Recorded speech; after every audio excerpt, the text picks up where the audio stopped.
Hi guys! Welcome back to my YouTube channel. So, for tonight video guys, dahil gabi na, so that's why, ayan, magro-routine muna ako. Maglalagay muna ako ng skincare for my face. Ito yung routine ko every night.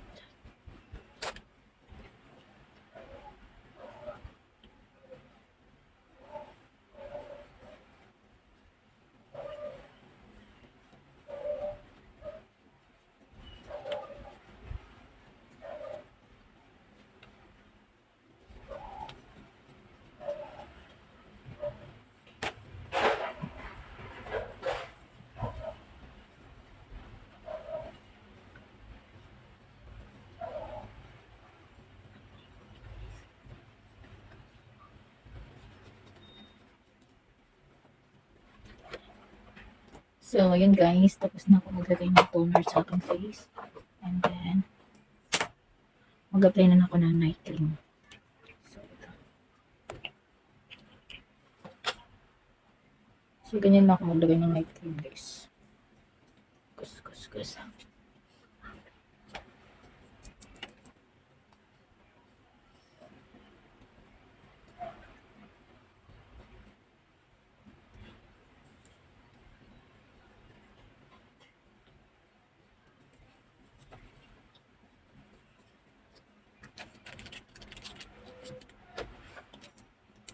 So, ayan guys, nakapag-apply na tayo ng night cream. So, mag-apply din tayo sa ating lip na para pumanta yung puti sa ating mukha. Ayan. So, ganun lang guys. And then, para hindi tayo putla sa ating video guys, kailangan mag-apply tayo ng akin yung lipstick lang. Lipstick ko dyan. Lipstick, akin na. Dyan. Hindi yan.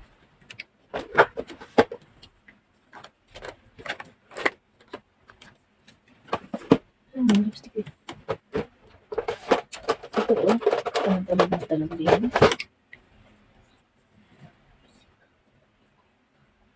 So, maglagay muna tayo ng petroleum jelly.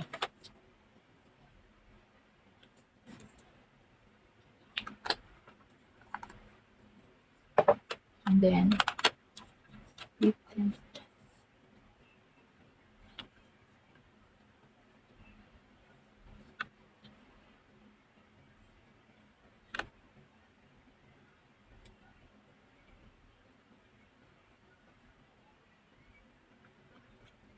Ayan guys, para hindi tayo maputla.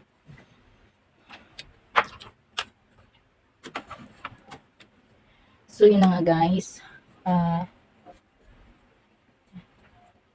So, yan, hindi na tayo maputla. May lipstick na tayo. So, anyway, ito pala yung gamit ko. So, ito yung gamit ko, skincare ko, sa aking face lock. So, yan. Yan yung gamit ko po, Skin Reborn. So, anyway, yan yung gamit ko, guys. Skin Reborn Rejuvenating Facial Seed. So, yan yung gamit ko sa aking face. Yan. Sa mga nagtatanong yan, kung ano yung gamit ko, yan yung gamit ko, guys. Anyway, guys, ilalagay ko yung link sa aking description. Link nung rejuvenating sa Lazada and TikTok. So, lagay ko na lang sa description yung link. Click nyo na lang guys. So, for my description guys. And then, ayun, madedirect kayo dun sa product na yon sa Lazada or TikTok. So, lagay ko sa description para kapag gusto nyo bumili, yan, just click na lang sa description. So, anyway, bago pala tayo mag-umpisa for tonight,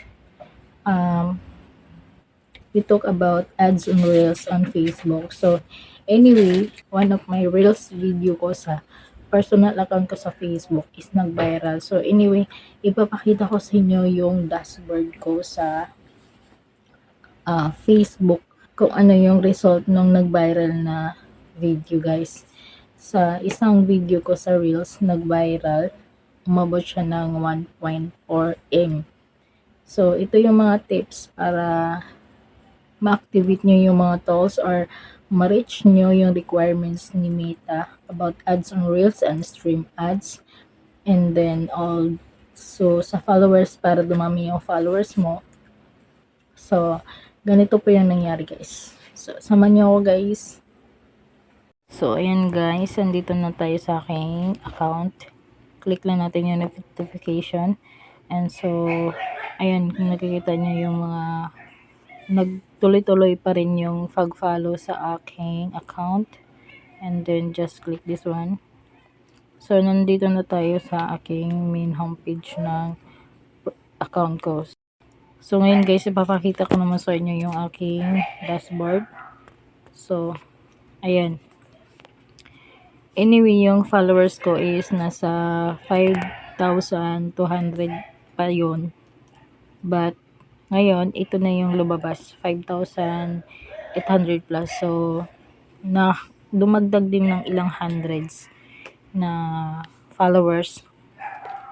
So, yun yung advantage niya guys. Kaya nagkaroon siya ng 5,800. Umabot ng 5,324 yung aking followers.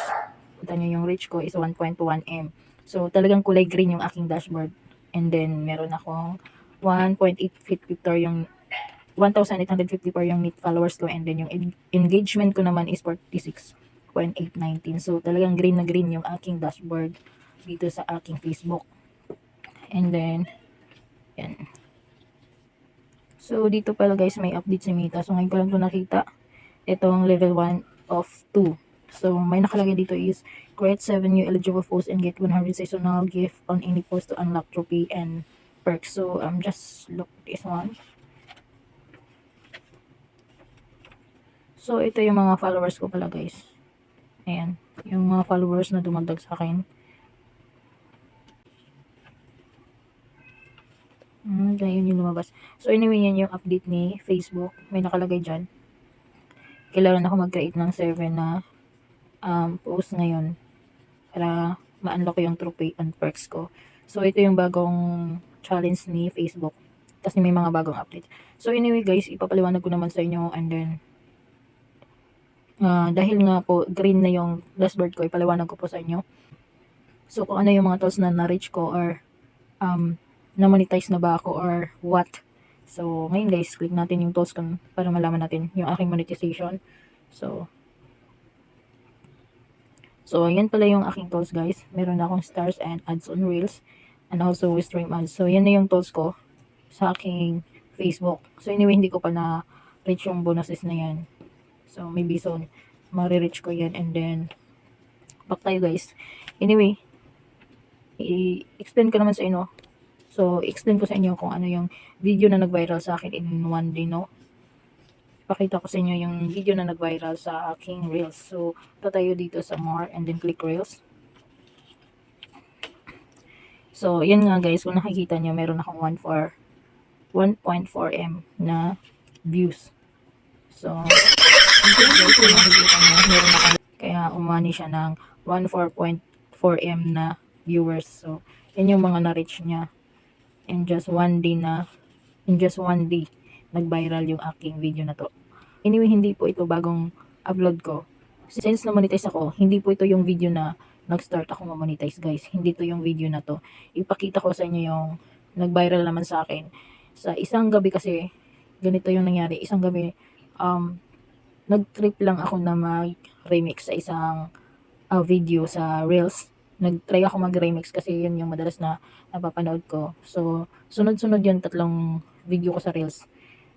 Ginawa ko sa isang gabi.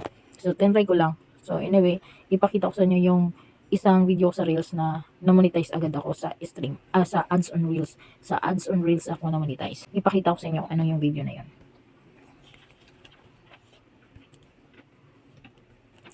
So, anyway guys, ito pala yung mga views ko. Yan yung mga remix ko. And then, ito yung bagong upload lang kanina. So, yan yung mga, ito yung mga,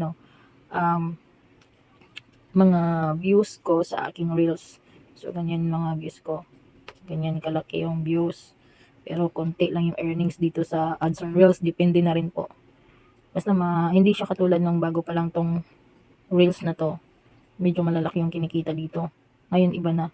Yan, kahit sabihin mong ang lalaki ng views, pero kukunti lang yung earnings dyan. Hindi ganun kalaki. pakita ko sa inyo yung video na nag-viral na na-monetize ako sa ads on Reels. So, yan yung mga lumang video ko guys na hindi pakita ko sa inyo. Ito guys, naka-X siya. Ibig sabihin hindi siya na monetize, copyright to. Ito yon. Yan. So, yan yung video na nag-viral. So, hindi ko rin to alam na nag-viral siya agad kasi hindi ko nga nakita yung aking monetization sa ads on Reels. So, parang na ano lang, naisipan ko lang na i-click yung aking monetization. So, doon ko nakita na monetize na ako sa ads on Reels. Siguro mga after 3 days yon bago ko chinik yung aking monetization. So, nakita ko ito na yung umani ng 200. Yan o, 290k yung views nito. Ayan yung mga video na sunod-sunod kong in-upload ito. Yan. Yung iba niyan, may dinilit na nga ako dito dahil nga, ano din, nag-copyright siya. Yung ganitong video yun. Umani din ng maraming views, pero dinilit ko siya kasi nga, ang nangyari is copyright. So, the time kasi, monetize na ako sa ads on Reels. So, yun na yung nangyari. Tsaka, akala nyo, malalaki yung income kapag maraming views. Depende po yun. So, kahit sabihin mong ganyan yung kadami yung views mo, kunti lang earnings dito sa ads on Reels. Unlike sa mga stream ads, na kapag maraming views, medyo malaki-laki yung earnings mo. So, yun lang guys. Yun lang yung ma-share ko. So, yun lang guys. Yun lang po yung ma-share ko for tonight video guys. Yun lang ma-share ko is about Facebook ads on Reels or stream ads, whatever. Dito naman sa ads on Reels, kapag may nag-viral ka na video, so madaling ma-monetize yung ads on Reels mo or stream ads mo. Sa stream ads naman, madali siya. Kapag yung isang video mo ay umabot ng 1 million, ayan, talaga yung tools mo, maano mo agad, ma-monetize ka agad sa stream ads at saka sa ads on Reels. So, ayun, hanggang doon na lang aking may share sa inyo guys. Dahil marami pa akong tupiin. So, yan, tutupiin ko mga guys. Ayan, marami pa akong tutupiin. So, yan lang guys. Yun lang yung mai-share ko for tonight. And sa mga hindi pa nakapag-subscribe sa aking YouTube channel, huwag kalimutan i-like, share, and subscribe. Click the notification bell para palagi kayong updated sa aking mga video. So, thank you for watching guys. Bye-bye.